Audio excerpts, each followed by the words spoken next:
sana Mheshimiwa Spika. Mheshimiwa Spika, nasimama hapa kuunga mkono hoja hii ya kumng'atua mamlakani naibu wa rais Bwana Rigathi Gachagua.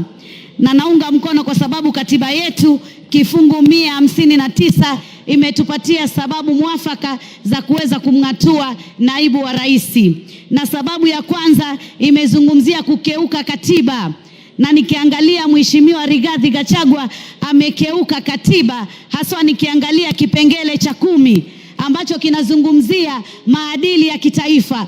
Maadili ya kitaifa ikiwemo umoja, ikiwemo demokrasia, ikiwemo usawa. Mara nyingi sana amezungumzia mambo ya kwamba nchi yetu ni kama kampuni na ni ya washikadau. Na amesema ya kwamba washikadau hawa ni wale ambao tu wamepiga kura katika serikali ya Kenya Kwanza. Hivyo basi kukiuka maadili katika kifungu cha 10, kwa sababu tunajua Wakenya wote wanalipa ushuru na Wakenya wote wana haki sawia, wale waliopiga kura kwa serikali na wale ambao pia walikuwa katika upande ule mwingine, kwa sababu ni demokrasia. Unaweza kuwa upande wa serikali na hotuba hapa Nairobi ya kutoa mwelekeo wa kitaifa na jambo lile. Yeye alikuwa Mombasa akitoa hotuba ambayo ilikuwa inazungumza tofauti na ile hotuba ya rais. Na hapo pia katia fitina katika taasisi zetu za kiserikali na kumlaumu Bwana Nurdin Haji. Kwa hivyo imeonyesha ya kwamba yeye ni kama anachukua nafasi ile ya rais, hachukui ile nafasi ya kwamba yeye ni msaidizi. Vile vile pia tumeona ya kwamba naibu wa rais amekiuka katiba na kuwa amezungumzia utovu wa nidhamu kwa hali ya juu. Ile Kiingereza tunasema gross misconduct. Kwa mfano, aliita mmoja wetu Mheshimiwa Jematia na kumuita malaya. Unapoita mwanamke yoyote malaya, umeita wamama wote wa Kenya malaya. Sisi si malaya, sisi ni kina mama na sisi ni viongozi. Hatuwezi tukakubali naibu wa rais kutuita malaya. Akarudi akasema hawa wamama wa Mount Kenya ambao wako pamoja na mimi, hawa ni wamama, wote ni wamama wa rais, hawa ni wamama wake. Alikuwa anamaanisha nini? Mheshimiwa Rigathi Gachagua, huna heshima kwa kina mama wa taifa hili la Kenya. Vile vile katika huo utovu wa nidhamu, tunaona sehemu ya Nyandarua alinunua shamba ambalo kina mama walikuwa wamelima mahindi, wamelima viazi, wamelima zile mushiri. Wakavuruga hiyo chakula yote. Angekuwa yeye ana hekima kama kiongozi, angeacha vikue, watu wavune, alafu achukue hilo shamba. Lakini ni kwamba hana nidhamu na wala hana kufikiria Wakenya kama naibu wa rais. Wakenya kama naibu wa rais na wala hana ubinadamu. Vile vile pia sababu nyingine inakuwa kwamba ukikosa ufanisi, Kiingereza incompetence. Na mimi nataka niseme alikosa ufanisi kwa sababu alisema anapigana na pombe haramu na anapigana na madawa ya kulevya. Akaja kule Pwani, kazi aliyofanya kubwa ni kutukana viongozi, kusema anajua wanaouza mihadarati, atawataja, atawashika. Aliwashika. Mihadarati iko ama hakuna? Na hii pombe haramu iko Mlima peke yake ama pia iko kule magharibi, iko kule sehemu ya Nyanza na iko hata hapa Nairobi? Tumuulize yeye mamilioni ambayo ameyatumia kwa hiyo kazi yametupatia natija gani? Yamefanya faida gani? Isipokuwa kunyakua ardhi, akiandika kwa jina la mke wake ati atatengeza sehemu za kuweza kunasua vijana kwa jambo hilo. Jambo jingine ni kashfa ya KEMSA. Imezungumziwa vizuri sana vile alivyowezesha watoto wake na makampuni yake na kuiba pesa zile katika kashfa hiyo. Hatuwezi kuwa na naibu wa rais ambaye juzi na jana alikuwa milioni 800, yani kama mali yake. Hivi karibuni ati ni bilioni 5.2. Kwa muda mchache tu pesa hizo umezipata wapi? Pia umedhulumu bibi wawili wa marehemu ndugu yako aliyekuwa gavana wa Nyeri. Utakuwaje upewe flati 10 na wao wapewe 5 na ni wawili na kuna na watoto? Jamani, ni sheria gani? Tunao sheria ile ya Kiingereza.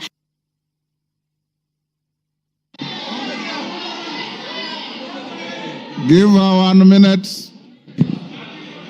Tunajua hiyo sheria imezungumzia wakati mume amekufa, yani ni mabibi na watoto ndio wanaurithi. Sasa wewe itakuwaje uchukue huo urithi wote, mpaka hoteli umechukua, ati uliandikiwa, ati ndugu yako alikupa? Jamani, jamani, wewe kama makamu wa rais muogope Mwenyezi Mungu, na ujue ya kwamba hatuko hapa sisi katika ukabila. Tukiangalia act ile ya National Cohesion Integration Act inazungumzia yoyote atakayetumia maneno ya matusi, maneno ya kutishia ili kuweza kuleta bughudha katika makabila, yeye anatakikana ashtakiwe na amefanya makosa. Rwanda juzi na jana, matamshi ya kikabila yaliwatia katika vita vikali vya kikabila, na wewe leo unataka kuleta vita katika taifa la Kenya. Tuliona molo clashes, na hata wewe unasemekana ulikuwa kwa hiyo maneno. Tuliona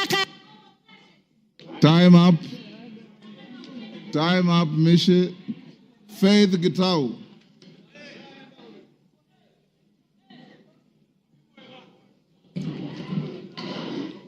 Thank you, Honorable Speaker, for according me this opportunity.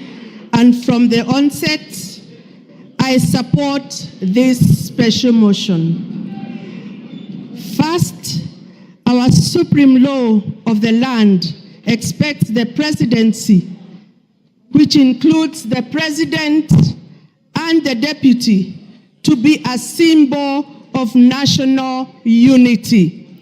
In that case, the holders of that office are expected to portray a national image as opposed to an ethnic outlook. Honorable Speaker, our Deputy President has been at the forefront in advancing a selfish ethnic agenda. For him, it is about his community and nothing more. After an election, Mr. Speaker, the government has to serve both those who voted for it and those who did not. It was wrong for the Deputy President to advocate for shareholding in order to discriminate against the rest of the communities, which may create ethnic animosity against Mount Kenya region. As a county member of parliament, I think I have traversed this nation more than the Deputy President. Secondly, Honorable Speaker, the Deputy President, as the second in command, should act as a father figure to members of parliament and the community at large. Far from it, the Deputy President, during his tenure, has been divisive and very egocentric. For him, it is about me, myself, and I.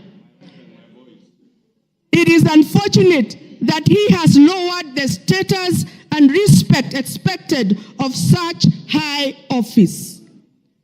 Lastly, Mr. Speaker, when we went to the people urging them to elect this government, we gave them an undertaking that women must be respected. It is therefore, it disturbs me so greatly when the Deputy President is at the forefront demeaning women in leadership, particularly those he perceives his enemies. He has no respect for women whatsoever. He has made a scathing public attacks on a woman High Court judge. And in addition, he has been attacking women, and especially members of parliament, me and others included in this house. And therefore, he can never, and he has no respect for women, and he can never work with women. And for those few remarks, I support. Makali Mulu. Yeah, thank you very much, Honorable Speaker, for this opportunity. Honorable Speaker, I want to say the following. Impeachment of a deputy president is a matter of national interest and international interest, and is on the basis of that, Honorable Speaker, that people have to be very careful with what they do with this impeachment. Honorable Speaker, I want to remind the House that we are only one of the many parts of the process. This National Assembly will be making their decision. From there, we'll go to the Senate. And there is also the courts, if need be. And this is on the basis of that, Honorable Speaker, that we must isolate personal issues from issues which make sense to Kenyans. So that, Honorable Speaker, we don't, as a House, go for what I'll call mob justice mentality, and at the end of the day, we lose it. Honorable Speaker, in the past, this House has been thrown under the bus because of this kind of mentality, where we go, make decisions, and out there, when they go to the courts, a number of our acts of parliament have been declared unconstitutional, basically because as members, we come here and we start shouting and assuming that other people there are not watching. Honorable Speaker, what am I saying? I've listened to the grounds of this motion, this impeachment motion, and I've listened to my friend, Honorable Mutuse, making the presentation and trying to justify some of these grounds, Honorable Speaker. I want to pick a few of them and ask myself whether really they meet the expectations in terms of saying that the DP should be impeached on those grounds. The first one, Honorable Speaker, is the issue of demolitions. In this country, Honorable Speaker, when you go to our constitution, it clearly says that Kenyans have a right. They have their own rights. And if the government has made a decision to carry out demolitions, looking at the hierarchy in terms of governance, the topmost person in terms of hierarchy is the president, is not the deputy president. So in a situation where that decision is made, and the deputy president says he doesn't support it, the question is, should you be harassing the deputy president or the president? Because the person who took the oath as the head of the executive is the president or the deputy president. So on the basis of those demolitions, Honorable Speaker, it is going to be very unfair to start saying it is the deputy president who is in supporting the president, because at the end of the day, whose decision did carry the day? That's the question. The second issue, Honorable Speaker, is the issue of shareholding. Honorable members, let's be very honest with ourselves. We are all politicians. We have been voted in. We represent constituencies. How many of you can say that you are not practicing what is being explained in this motion? How many? Let's be very honest with ourselves. Let's be very honest with ourselves that most of you, majority of you, are doing exactly what is being said in this motion. It's only that don't say it publicly. That's the truth of the matter, Honorable Speaker. Honorable Speaker. Yes, Makali, there's a point of order. Yeah, I have no problem, Honorable Speaker. Yeah. I hope I'll be saving my time. Mr. Speaker, on a point of order, my name is Steve Mogaka from West Mogrango. Is the member on the floor in order to speak about what I practice? What does he know about what I practice? Can he restrict himself to what he does and not start throwing aspersions on members of parliament as if he is in their minds and he is in their practices? He's not. Is he not out of order? Don't see any point of order there. I ignore and proceed. Honorable Speaker, the issue of the judicial officer who is being accused as one of the grounds for this. Honorable Speaker. Order, Makali. And Honorable Speaker. There's another point of order here. Point of order. Take your seat. Yeah. Give Farah the mic. Mr. Speaker, is the Honorable Makali, somebody I have a lot of respect for. In order to compare a member of parliament who represents of that member and somebody who is the Deputy President of the Republic of Kenya who represents the four corners of this country, and say that because the members of parliament go and develop, my presumption is that he thinks the CDF funds for one constituency cannot be taken to another constituency. But that's a different thing when it comes to national resources and the deputy president of the Republic of Kenya. Makali, wind up, your time is up. You know, Honorable Speaker, I hope this is not just to drive me to not to say what I wanted to say, Honorable Speaker. I can see a very deliberate move to curtail me from saying what I want to say. Do you want Honorable Speaker, from Nimrod Mbai? Honorable Speaker, you know the thing is, Honorable Speaker, and Honorable Speaker, you need to protect me on a serious. You have been protecting everybody who has spoken. Unless also, Honorable Speaker, you're on the same side of those who are supporting. Because on a serious, Honorable Speaker, I don't think it's fair. You have been protecting everybody else. You can't protect. Order, Honorable Makali Mulu. Order, Honorable Makali Mulu. You've been sitting here since we started. Order, Makali.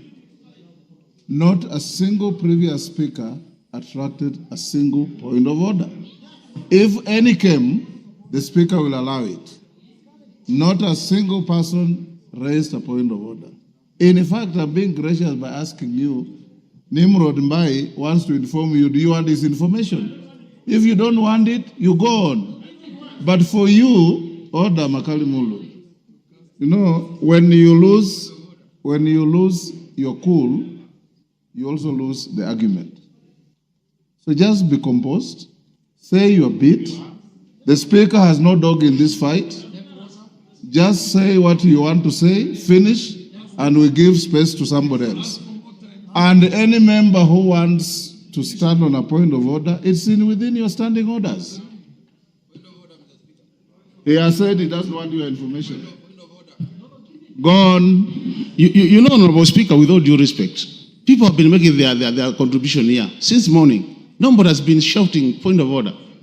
So, and it's my democratic position to oppose the motion. Order. Honorable Speaker. Go on. Honorable Speaker, I've been elected by the people of Kitui Central to come this house 3 times. Assume that I cannot make my contribution. Honorable Speaker, I've been saying on the matter of judicial officer. Wind up. The judicial officer has been accused of corruption-related matters, Honorable Speaker. And there is a court case, or as we are speaking. Are we running away from accountability as a country? When do we allow the courts to do their work up to the conclusion that as a house we want to make this as a ground for impeachment, Honorable Speaker? This is what we are saying. There is separation of power, Honorable Speaker, and we should respect that. Third thing, Honorable Speaker, the entity of officers been called by the DP. Just called. How many of us here since morning have been called by the President?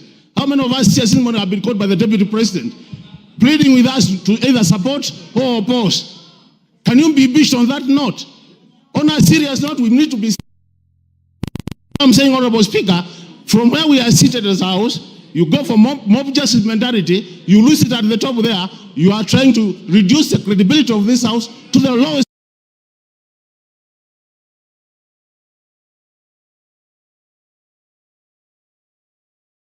Grounds for opposition of this motion. Is it a situation where a thief was being sent to court to catch another thief?